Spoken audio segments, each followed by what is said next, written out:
earning 2 or 3% less interest on a $500,000 portfolio, let's say over a 15-year time frame, can be massively costly mistake by missing out on that extra interest due to the power of compounding. And here's exactly how to look and what it looks like. Even a small difference in interest rates or returns, just as say 2%, it could cost you six figures over the next 15 years. And so what we want to do is we want to make sure that every dollar works as hard as possible for your future. So if you have 15 years and you look at the growth of a $500,000 portfolio compounded annually, 5% interest rate over that 15-year time frame would grow to be worth $1,039,463. If you earned 3% interest on that same $500,000 over 15 years, it'd grow to be worth $778,497. So, the difference of that is $260,966 difference compared to the 5% rate. Or let's just say that you have money that's earning only 1%. That 1% rate, $500,000 over that 15-year time frame, would grow to be worth $579,568.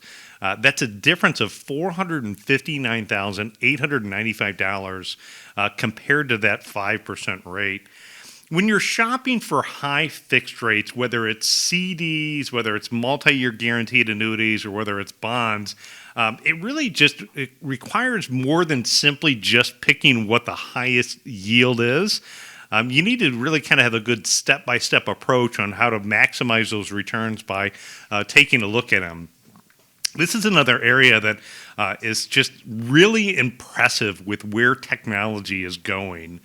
I know we had got a phone call last week from a gentleman who had called our office, and he was asking about a particular fixed rate that he had found and wanted to see if our office could help him set up that type of an account. And of course, we were more than happy to help him out.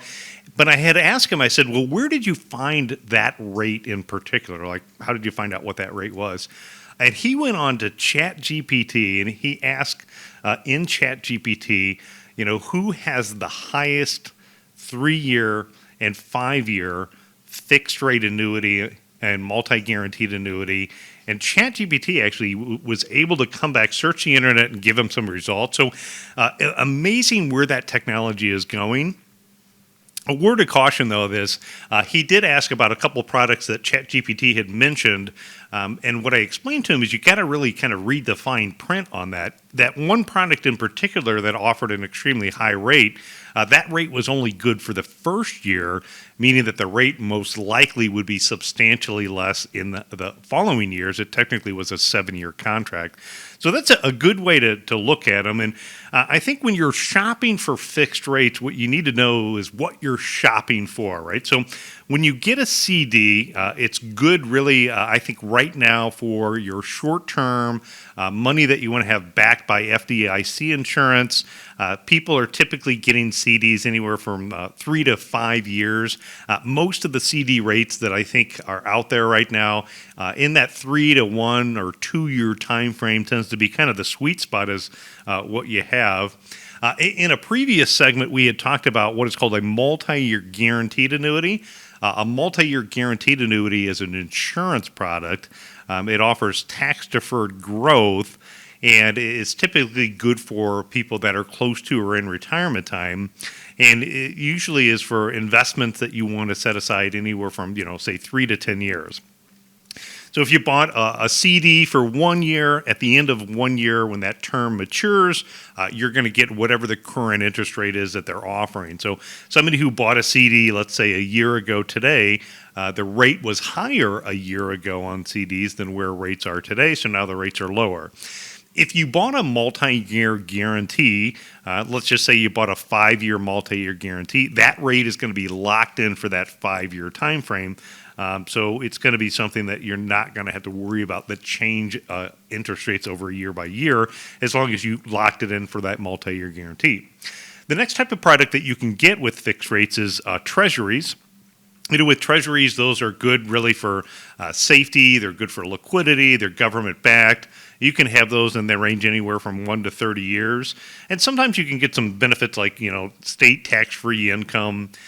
And then the fourth category that you'd have would be fixed index annuities. And those are the ones that people are looking for principal protection plus the ability to participate in the growth of an underlying index if that goes up. And most of the vehicles that I see for fixed index annuities tend to be in that 5 to 10 year space as well. You do want to compare apples to apples. You want to look just beyond the headline. Like I had mentioned, the person who typed it in ChatGPT, I think that was good to get his mind thinking about what the rates were that out there. But as I had mentioned, the one product that had the highest rate that he found on the internet, that was just a first year, what I call teaser rate. Usually, if you're going to get a high multi-year rate, you want to lock in that rate for a set period of time. You want to look at any type of fees and charges that are out there. For example, some of the insurance products, you could have liquidity riders. You have the ability where you could add in things like chronic illness benefits. You can add in income riders. You can get products as well that are just no fees and pretty straightforward as well. But you do want to consider any fees or charges that you have. You want to know, is that rate fixed or is it adjustable? And it's fixed. Is it fixed for the length of term of the contract, or how long is that rate fixed for? If you do have an insurance contract, you want to become familiar with what surrender charges are, how those early withdrawal penalties could work, and understand the difference between those. Number 3 is you want to prioritize what the financial strength of the company is. You want to check the financial rating of the company.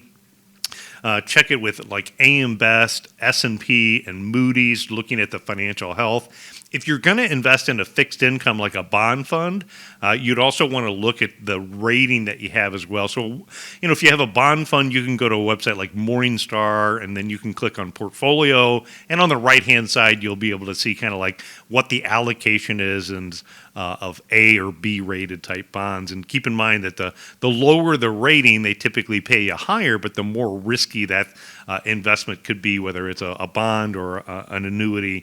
Avoid chasing the highest interest rate. That could be kind of a dangerous move as well. And, for banks, you just want to become familiar with what your FDIC insurance status is as well. So you then kind of want to go through some of those trusted sources. Again, I mentioned the gentleman who used ChatGPT as a starting point, but there are companies you can talk to, agents like our office. I can go on a website called annuityratewatch.com, and I can typically search 500 different products all at the click of a button and find out based upon what somebody's terms are and what they're looking for, and knowing what some of the rates are that are out there. There's also websites like bankrate.com.